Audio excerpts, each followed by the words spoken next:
Well, hello and welcome to the RTÉ Sport Podcast. This is episode 2 of the World Athletics Championship mini-series. Delighted to be joined by Sonia O'Sullivan and David Gillick, who is also coming from Tokyo. We're just finished day 5. Can you believe it? We're already halfway through. It feels just over halfway, Sonia.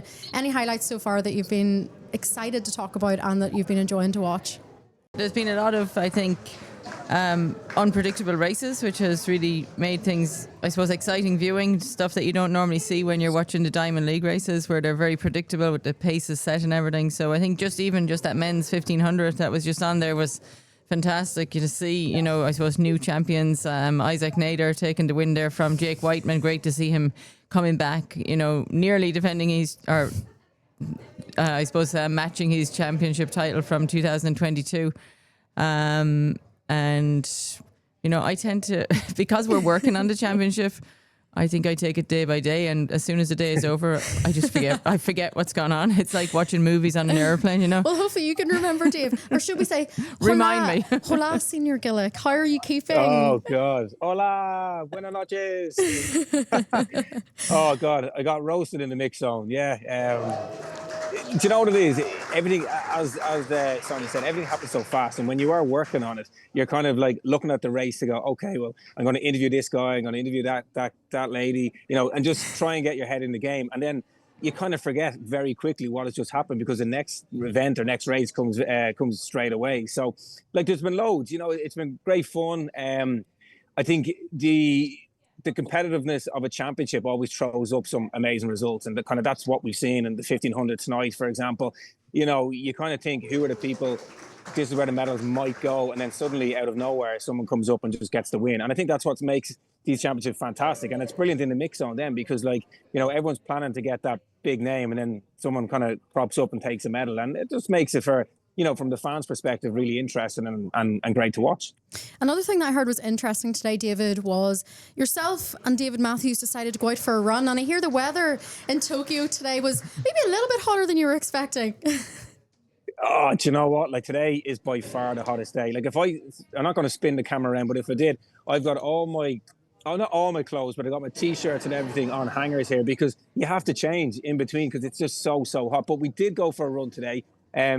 2 Irish lads decided to go out at midday in the midday sun and go for a run. And poor old Dave Matthews, 32 minutes in, he pulled the plug. He was like, I got to go home. And he's still sweating. He's up there in the comments box sweating. But do you know what? It's actually, we're not that far from a park, and it's where all the athletes are training.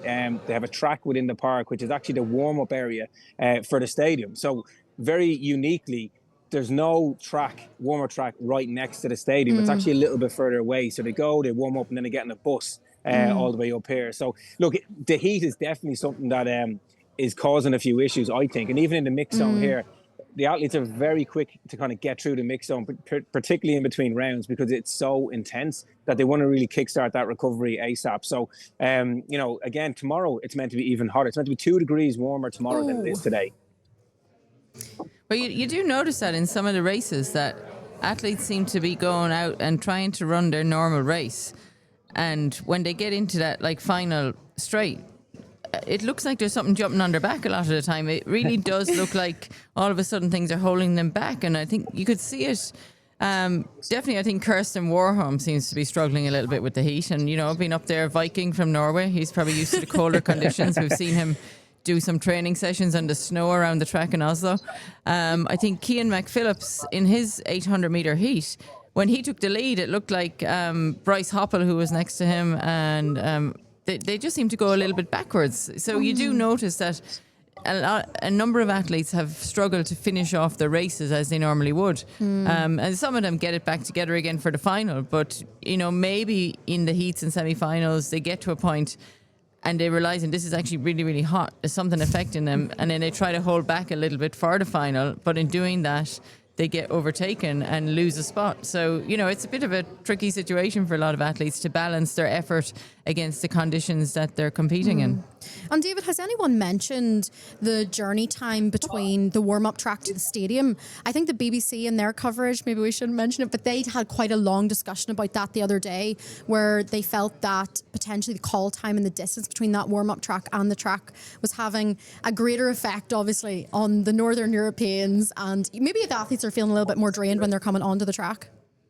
I think so, and particularly on the first day of competition with our mixed relay team, Jack Rafferty did kind of talk a little bit of how the warm-up was just actually, the word he used was a bit of a mess. It was very it wasn't organised. There was delays. The bus got delayed from the warm-up over to the main stadium. And I think in general, like when you look at the rules and regs, it should be 50 minutes. That's what they had planned between the warm-up, the final call on the warm-up track to the first call here in the main stadium, 50 minutes. And I think it's probably got a little bit better now. But I suppose the point is that you're warming up, you're getting that kind of head in the game, and then you got to sit on a bus and go all the way into the main stadium, which, traffic, stuff like that, you could be a little bit delayed. And I just think it all adds to the complexity of a championship and the complexity of getting yourself prepared. And as Sonia said, I completely agree. I think a lot of athletes are struggling in the last kind of 100 metres, the last 200 metres of races. Suddenly it's kind of catching up, and maybe it is. Maybe it's the heat, maybe it's the whole logistics side of it. For Dave Matthews on our run today, he was definitely saying the heat, so it's catching a few people out. Do you think it caught anyone out in that men's 1500 that we've just seen? Nadir of Portugal taking the win, Jake Whiteman second, and our own Andrew Coscoran finishing 12th in 3:35.87. Do you think any of those 1500 guys were affected there today? Well, I think by the time athletes get to a final, they'll have worked out how to manage the situation. I think it's always when they go into the first round, and you see in a lot of the races, they weren't running very fast times early on, particularly the men's 110 hurdles. They were quite slow and pedestrian out there in relative terms, I suppose. But, I think if you've been through the heats, you've been through the semi-final, you get yourself into the final, I think you get your head around it and you work out a plan that works for you and you time it right and what you're able to do when you get off the bus and into the stadium. So I think, the best athletes, they have to find a way, to be successful after going through a process like that. It's not ideal, but, it's the same for everybody. Absolutely, David. And of course, first time ever at a global championships that Ireland has had representatives in both the men's and women's 1500 finals. Just taking a little look back at that women's 1500 final yesterday, Sarah Healy 10th position in 3:59.14. And I think Faith Kipyegon, dominant yet again, 4th world 1500 title. Is she untouchable, David? Did you get to have any words with her? Is she stopped for RTÉ yet? No, unfortunately, she actually didn't hang too long around the mix zone. She did her kind of a couple of interviews, and then she was straight through it. And I know I was listening to the commentary and the panel yesterday, and this debate, is she the greatest athlete? I think you got to look at it and kind of go, she's untouchable.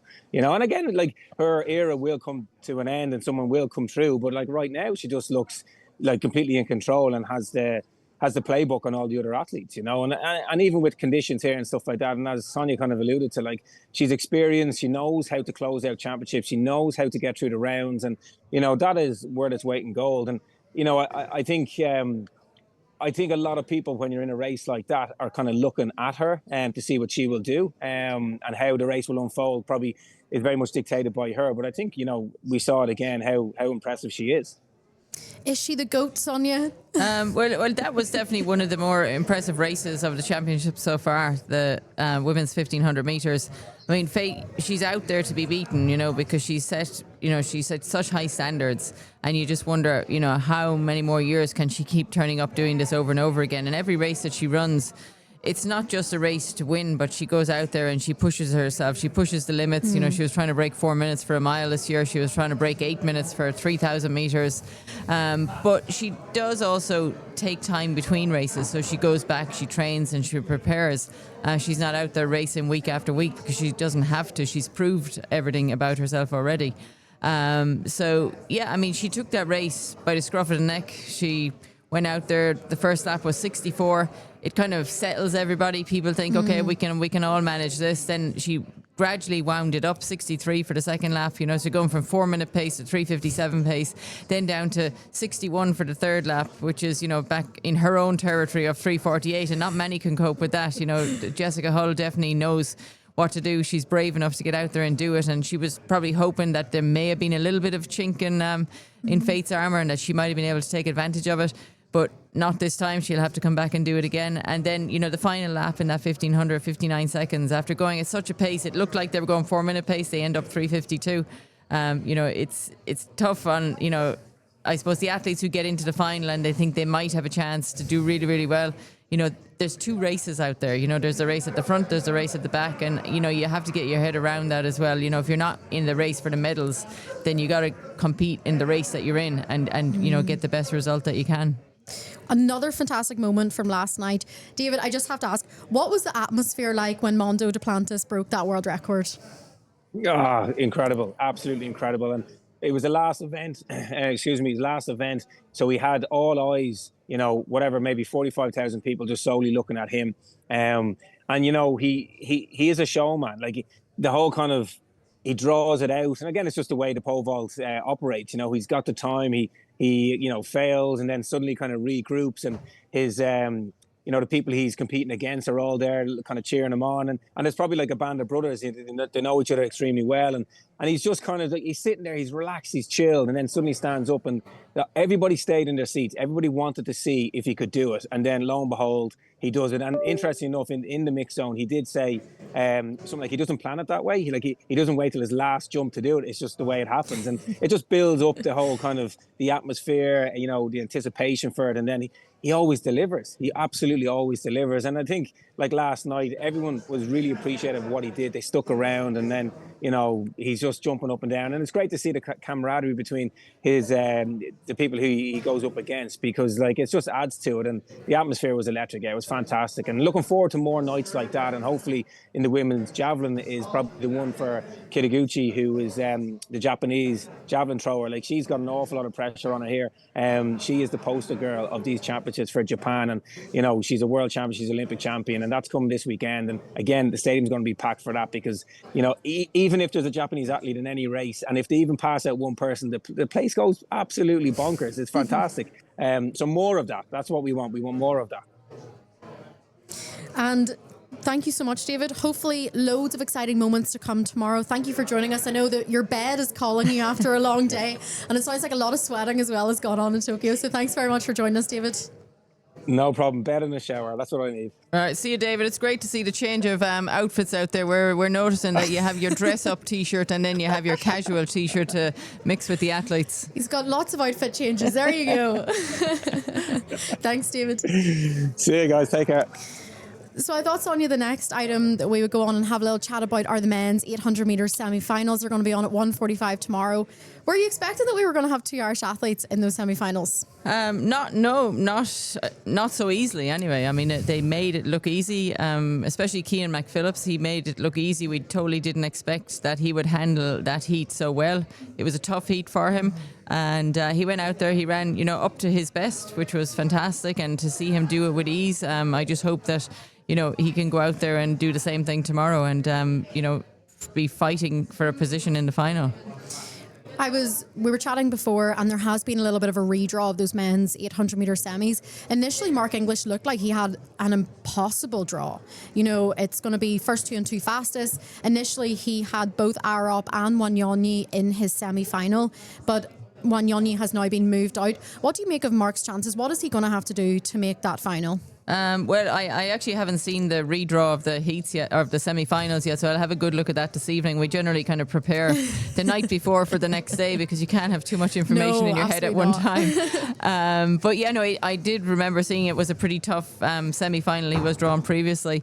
But Mark, he's run against a lot of these athletes all summer, and he's had some really great races. He's put himself in a position. He's been, up close to the front of a number of races. He's won a number of races. And I think that's the big difference that we're seeing in Mark English this year, is that he's putting himself in a positive position in the races, and he's given himself every chance to finish strong. And I think, that is his strength, is his finishing speed over that final 100 metres. they always say the 800 meters, the athletes that, you know, are going to win the race are the ones that finish, that slow down the least, rather than they're not actually going any faster. They're just going less slow than the others in the final 100 meters, because it just creeps up to you in the 800 meters. Mark, he's broken the Irish record a number of times this year, around 143. But, you know, many of these athletes in the 800 meters this year, they're running 142. You know, Donovan Brazier is back from America. He's the world champion from 2019. He had a number of injuries, got himself back, and the US Championships won and ran a personal best, which was totally unexpected because, you know, he was the American record holder for a long time. Now Bryce Hoppel has it down at 141 from his fourth place in the Olympics last year, and he's also in the semi-finals tomorrow. So, you know, we can't really talk about the final until we see who's in it. I think Mark has a very good chance to get into the final, but I think, you know, there's every chance he could have to run better than he's ever run before in his life. Definitely position-wise he will. And, you know, time-wise, I think he's ready. You know, he looks super fit. He's trained hard and he's prepared specifically for this. You know, he ran his race in London, then he went off and he went training in the Sierra Nevada by himself, training at altitude, because that's what he wanted to do, and he knew he was in control of what he needed to do. Now, a number of athletes who are in his training group, you would have expected them to potentially be in the final. Peter Bowl from Australia, and Josh Hoey from America, who didn't even make the US team. So Mark is the kind of sole representative of the group, and I'm sure they'll all be cheering him on, and I'm sure he'll be out there and wanting to, you know, represent the group, you know, as best he can, because, you know, they invited him in, they looked after him, and they made him the athlete that he is this year. Mark has been competing at World Championships since 2013. How do you think he stays motivated? Obviously, I know he's never made a global final before. That must be something that he wants to tick off. But is there anything else that you think he'll be wanting to maybe try and achieve before he, I suppose, wraps up his career? He hates when people say he's going to retire, but you know, what motivates him at this point in his career? Well, I think Mark, you know, it's like a new era for him. You know, I think he's been reinvented himself, and, you know, we always knew that he was fast. We always knew he was talented, and we always knew he had a great ability to run a great 800 meters. You know, he's been the Irish champion for 10 years, and, you know, there's been people who have come, knocked on his door and looked like they were going to take that title from him down through the years, and he's fended all of them off, and including Cian McPhillips this year, you know, who was a definite threat to Mark in the nationals, because, you know, it becomes a different race when you have one-on-one rather than you're in a big international race. So I think Mark, you know, he's made up his mind, you know, that he wants to get the best out of himself, and I think breaking the Irish record numerous times, winning races on the European circuit, getting involved in races, and really, you know, training harder than he ever has before in his life. He's pushed himself and he's realised what he can actually achieve by training that little bit harder, working harder. And, you know, you do all that work, you make a lot of sacrifices, you spend a lot of time away from your friends and your family. You go out there, you step on the track, you line up, you're in the semi-final, you're going to give it everything you've got to get the best possible result. And, you know, I think Mark, his number one goal will be to get into the final. If he does that, it would be a massive achievement, absolutely massive, because, you know, as we know, the 800 metres is only 8 in the final. You know, 1500, you can get 12 in there, sometimes 14. Well, they have 14 in that women's 1500 yesterday. So, you know, to get in one of those coveted 8 lanes, you know, that is an achievement in itself for Mark English, and he has to be eyeing up that, and now I think even Cian McPhillips, he's not a million miles away from it either. Cian McPhillips qualified in 8th position overall. Obviously, I think from people looking at home, they might think, oh, you know, that means he's going to qualify for the final, but there's obviously some people who are going to tune up for that. Looking on, we're going to have a little chat about Kate O'Connor quickly. We have a little bit of an insert from an interview that she did before she left for Tokyo, so we're going to give a little listen to that now. Literally since like winning that medal at European Indoors, life has like changed completely. Like every week there's something on, whether it's an interview or whether I have to go to something, which is lovely. But it was definitely like, it took some time to like adjust to and get used to like actually like realizing you have other commitments now outside of just training for the sport every day. And now probably the focus is to get to World Champs and to finish as high as I possibly can. I think I have like a great chance to finish in the top-ish. I'm not even going to put a number out there, but yeah, I would really like to go out there and just like put something together like what I did at Indoors. And I think that, yeah, something special could happen. So Kate O'Connor there, Sonia, you know, she mentioned at the start of that little interview segment, she's had a lot of expectation and pressure on her in terms of doing outside commitments. It seems like she's been doing quite a lot. I feel like every time I turn on the TV or every time I turn on social media, she's doing something different. So how do you think kind of some of the sponsorship commitments and maybe some of the media commitments that athletes have, how does that affect their build up and maybe their mentality coming into championships? Well, I think a lot of athletes, you know, the better you get and the more high profile you become, you do have these outside commitments alongside your training program. And, you know, it is part of being an athlete and it's part of being, you know, a top athlete. You have to include this in your life. But you also have to have a very good manager or someone who can help you out with that and someone who can balance things out and direct you to, you know, the things that are important to do at this point in time. And be able to say no for you when it comes close to the championships, particularly because, you know, as a top athlete, you have to always remember what got you to the position of being a wanted person. And, you know, the priority for most athletes is to be the best athlete they can be. And you have to really balance out everything else that goes on in your life around that. And, you know, that can be family commitments, it can be sponsor commitments, it can be, you know, just commitments to your where you came from, your club, your town, you know, your county, your country. There's like people can be pulling at you from all angles, and you have to understand that just because someone asks you to do something, you don't have to do it. You have to, you know, take your time answering the questions and weigh things up. And always the priority is, you know, to focus on your training and your recovery and your preparation for the competitions. So how would you have made those decisions in terms of someone offered you, you know, Sonia, we're going to fly you to Dublin to do the opening of a supermarket or something, you know, how do you weigh that up in terms of your priorities, and how do athletes make those decisions about what might be good opportunities, good decisions for them in terms of maybe financial gain or exposure, things like that? How would you have weighed up opportunities like that yourself? Well, I mean, I was willing to do some things and I enjoyed doing a lot of things, but my biggest rule was that my key training session every week was on a Tuesday, and I could never do anything on a Tuesday, which often meant I could never do anything on a Monday or a Wednesday either, because you had, you know, I'm not going to fly anywhere, you know, the night before a training session and then after a training session you've got to be recovered and the next day. So yeah, I mean, Tuesday was my no-go zone, and I just kept that rule throughout my whole career, because I thought, well, if I miss the most important training session of the week, then, you know, then my whole week is a mess, because I can't train with my training partners. I can't train with my coach.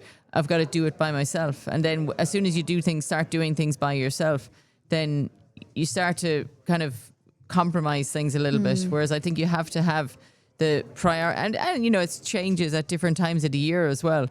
But once you're into a training block or a training cycle, then you have to keep the training days specific, and you keep them separate to any other things that you do. I mean, you always kind of have to keep those days sacred, and I think once you start moving too many pieces around, I think that's maybe when athletes start to make mistakes. Another thing that we're going to have a quick look ahead to is the men's 5K, which is going to be on Friday at midday. We've got 2 Irish athletes competing in that potentially. We've definitely got Brian Fay and Dara McElhinney, and we might see Jakob Ingebrigtsen again by the sounds of it, and we're going to play a little insert again. By the sounds of it, he's definitely going to be competing. We'll hear from him now. Having a you know, an all-out 1500 meter is always positive if you can recover from it. At the same time, I'm probably closer to a 5000 than a 1500 meter, fitness-wise. So of course, just have to try to recover as good as I can and hopefully perform better in the 5000 meter. So by the sounds of it, he is going to be doing that, Sonia. What did you make of that 1500 performance? Is it just, he's saying, you know, he's a little bit closer to the 5K. Probably if your Achilles has been bothering you, maybe you've been doing a little bit more endurance, your aerobic fitness is going to be better. And I think we have seen him over the last few years in particular. His 5K performance has definitely been outweighing his 1500 as it is. Yeah, I mean, I think he's always struggled in the 1500. There's a lot of faster people around him, and his aerobic base, you know, he's a bit of an aerobic monster, I think, Jakob. He does so much threshold type work, you know, and he's well known for it, going out there doing that and doing these lactic testing of himself while he's in training. So, you know, he probably thinks if he's fit and he's done a lot of aerobic work, then the 5000 may be more close to what he's able to do. He probably looked at that 1500 today and thought, oh my God, I totally missed out there, because, nobody really did anything. No. I mean, I don't even know what time it was won in. I can't remember. It was because it was just such a race that the focus was purely on the competition and competing and racing. And so the 5,000 meters is a totally different game. And we're really not going to even know how that might play out until we see the heats and who gets into the heats. I think there's 2 heats and 8 from each heat will go through. It'll be hard for a lot of athletes to actually make that top 8, but once they do, then you kind of get a picture of how the 5,000 meter final might play out. I think Brian Fay, he's been training very specifically for this, but he's going to have to run the race of his life to get into the final. He's going to have to be really focused and not bothered by any of the, I suppose, the elements that are challenging, like the weather, the getting from the warm-up track to the stadium. Little things like that can throw athletes a lot. But, when you've put your whole year into preparing for this, you've got to go out there and give it everything. Absolutely. And Darragh McElhenney, he's one of the last athletes to qualify. He was called in at, as they went down through the rankings. I think he ran 13:01 or 02 this year. And, on any other year, you would think that would qualify you for World Championships, but that's no longer worth what it used to be worth. Now you have to be running sub 13 minutes to be really considered world class. And I think Darragh will give it everything he's got. He'll try to, I suppose, finish higher than his ranking coming in. By doing that, he'll probably improve his rankings for future years, because it's all about world rankings now. If you can't actually run the qualifying time, which are sometimes they're off the charts, running sub 13 minutes to qualify for the World Championships. So you just try and improve your rankings and keep yourself in a position that where you'll be invited to go to the World Championships. One of the things that I've noticed, particularly with that men's 5K and just any event, is that the way that the world rankings are at the moment is that even if you miss half a season, you start to plummet down them quite quickly. And I think that for Darragh, for example, he missed some of the indoor season this year, didn't race particularly much. So for him even to make it here off the back of maybe not having that, full season behind him last year, he's done really, really well to do that. And it's definitely one of the challenges for our athletes is qualifying for championships through the quota system. It is, and I think we noticed Laura Nicholson was the same. She got called in at the last minute. She probably didn't plan or expect to be in the World Championships. So I think for our athletes, when you realise that people can get called in at the last minute through the ranking system, that you really have to plan ahead and get running in the races, early season races, where you can pick up a lot of points and have them in the bank and safely there for later on. And I think particularly for the Irish women 800 metre runners, like we have 4 Irish women running 2 flat, knocking on the door of breaking 2 minutes. And I think it would be a good idea for them to get out there early in the season and rack up some points and put themselves in a position where they'll be invited to future World Championships. Sophie's 800 is pretty decent. Any chance of her maybe giving that a go at some point? Yeah, I mean, that was her plan this year, was to try and do a number of 800 metre races to get herself into the rankings. But she hasn't even done enough 800 races ever to be, I think you have to do 5, I think. It's a lot, isn't it, for the 800? Actually get yourself in there. And then once you're in there, then, you just have to keep topping it up. So, I think that would definitely be a plan for the future, particularly, a championship like this. If you get knocked out, then you get a second chance to come back and run the 800 metres. There's definitely a bit of an opening there for Sophie. Anyway, thank you so much for joining us, Sonia. Still plenty to look forward to ahead of the rest of the days remaining in the World Athletics Championships. Obviously, Mark English, Kane McPhillips go in their semi-finals tomorrow. Kate O'Connor starts her heptathlon bid on Friday morning, and then the heats of those men's 5K are going to be at lunchtime on Friday too. I think we'll leave it there for today. Thank you so much for listening, and make sure you tune into all the athletics action on RT2 and the RT Player until the 21st of September, and we'll be back on Sunday to have a little bit of a review of all of the championships. Thank you for joining us. We'll leave it there.